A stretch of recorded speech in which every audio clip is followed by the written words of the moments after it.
Hi hello welcome please skip பண்ணிடாதீங்க please. என்னென்னா இன்றைக்கி நம்ம ஒரு தேங்காவை பற்றி தான் கேட்க போகிறோம். அதோட நன்மை தீமையை பற்றி தான் நம்ம பார்க்க போகிறோம்.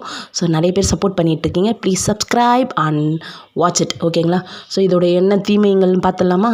இது வந்து நீங்கள் அதாவது வாரத்தில் ஒரு 3 தடவை சாப்பிட்டீங்கன்னு வச்சுங்களேன், உங்களுக்கு எந்த வியாதியுமே வராதுங்க, ஓகேங்களா?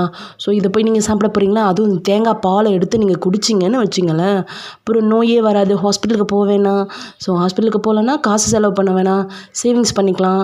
நம்மளோட பேபிஸ்க்கு, அது நம்மளோட சில்ட்ரன்ஸ்க்காக சேவிங்ஸ் பண்ணி வைக்கலாம். ஸோ எதுக்குங்க இந்த தேங்காவெல்லாம் நம்ம சாப்பிட்டுக்குன்னு? நீங்கள் சாப்பிடுவீங்கன்னா கமெண்ட் பண்ணுங்கள். அதே மாதிரி சாப்பிட மாட்டேன்னா லைக் பண்ணுங்கள், ஓகேங்களா? அப்படியே கூடவே சப்ஸ்கிரைப் பண்ணுங்கள்.